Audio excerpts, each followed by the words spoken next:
विद्यार्थी मित्रांनो, सह्याद्री ट्युटोरियल्स मध्ये तुमचं स्वागत आहे. शेवटचे 10 दिवस उरलेत.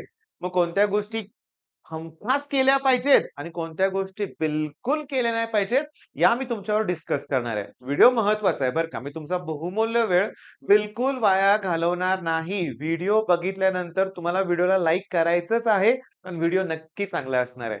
तर पहिली गोष्ट म्हणजे सिली मिस्टेक्स. म्हणजे तुम्ही आतापर्यंत मॉक टेस्ट दिलेत किंवा देताय म्हणूया आपण. मॉक टेस्ट बद्दल पण मी बोलणार आहे.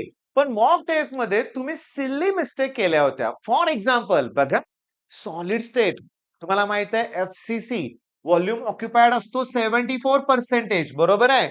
आणि परीक्षेत प्रश्न विचारलाय ऑलमोस्ट माझ्या इथली 100% मुलांच्या चुका झाल्या होत्या. प्रश्न होता volume occupied by a particle in FCC unit cell. लोकांच्या डोक्यात काय असतं एफसीसी व्हॉल्यूम ऑक्युपाइड, पण ते विसरतात अ पार्टिकल. एफसीसी मध्ये 4 पार्टिकल आहेत. अ पार्टिकल म्हणजे एकाच पार्टिकल म्हणजे एका ऍटमचा व्हॉल्यूम विचारलोय आपण चौघांचा काढून मोकळा होतो. मग अशा सिली मिस्टेक तुम्हाला नक्की कळाल्या असतील मॉक टेस्ट मुळे. ते आता होऊ द्यायच्या नाहीत. पण सिली मिस्टेक होण्याचं कारण काय रे? थकवा, फटीग.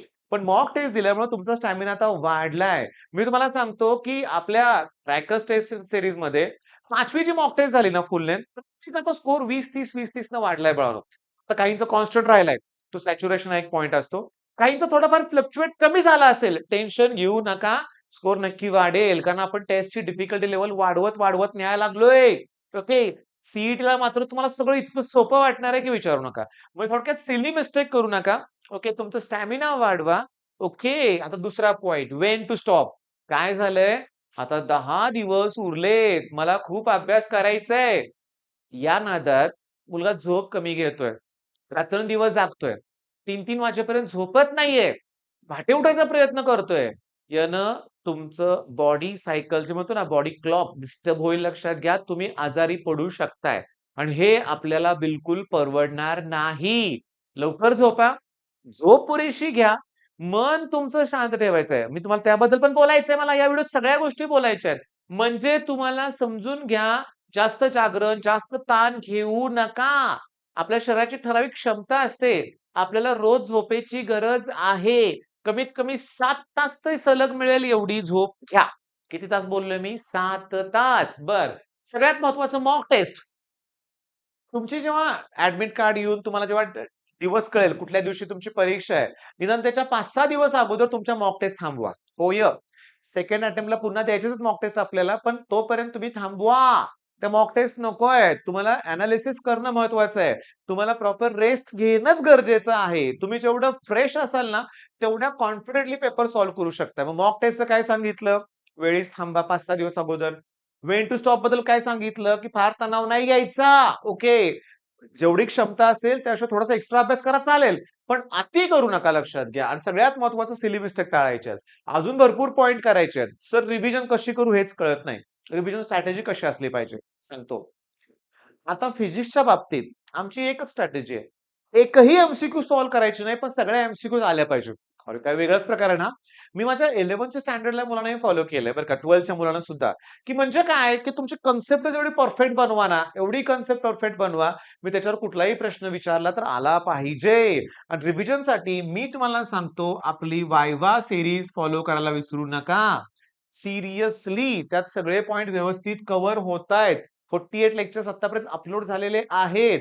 रिव्हिजन करताना तुमच्या सेल्फ नोट्स आहेत का बघा. नसतील तर या शेवटच्या 10 दिवसात तुम्ही बनवा. वन पेज स्ट्रॅटेजी आपली फेव्हरेट आहे. म्हणजे काय, की एकाच पेजवर त्या टॉपिक मध्ये सगळे फॉर्म्युले घ्या. सगळ्या गोष्टी इम्पॉर्टंट आहेत त्याच्यावर घ्या, तुम्ही लक्षात घ्या आणि त्याची रिव्हिजन करा. आणि त्याची काय करा? रिव्हिजन करा. म्हणजे ही रिव्हिजन स्ट्रॅटेजी अतिशय इम्पॉर्टंट आहे. रिव्हिजन व्हायला पाहिजे.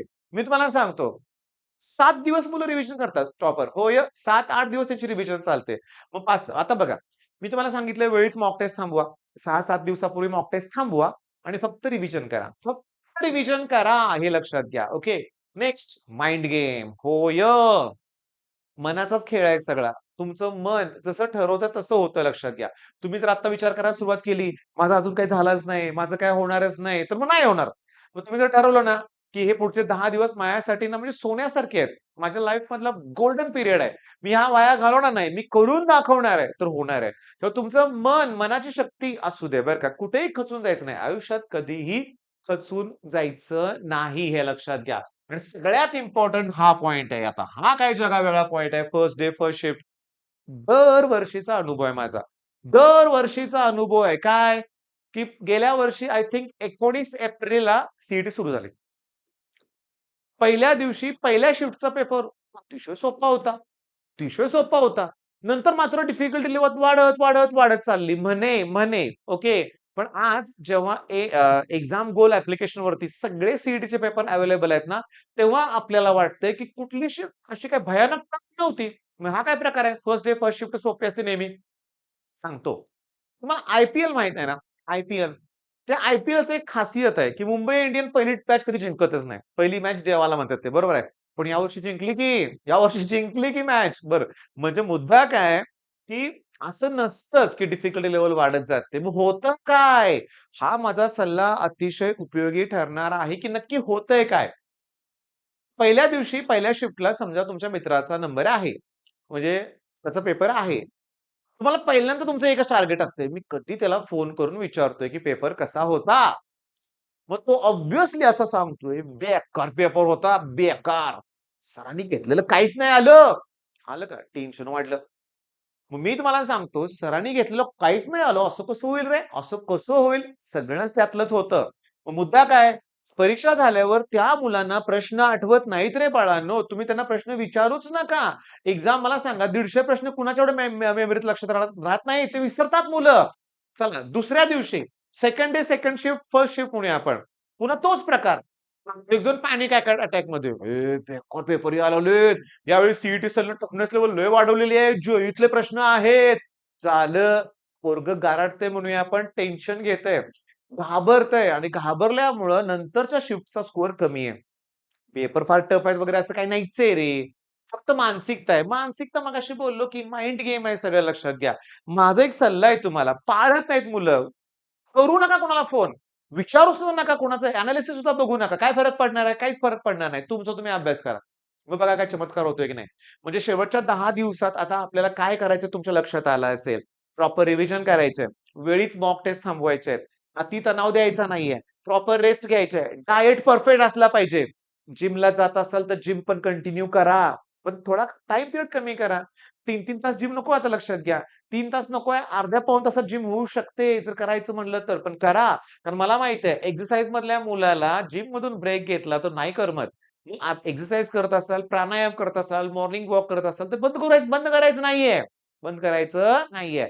आणि मी अगोदरच्या एका व्हिडिओत बोललोय, जर सकाळची शिफ्ट असेल, तर त्या ठिकाणी अगोदर वेळेत पोहोचायचंय. नाहीतर बऱ्याच मुलांचं नुकसान झालेलं आहे. मग एवढं माहीत असून पण आपल्याला परत तसं नुकसान करायचं नाहीये. मग चला व्हिडिओ आवडला असेल तर लाइक नक्की करा. मी तुमची 8-9 मिनिटापेक्षा जास्त वेळ कधीही घेणार नाहीये. आणि माझ्या वायवा सीरीजमधले लेक्चर्स पण तसेच आहेत. तसेच आहेत.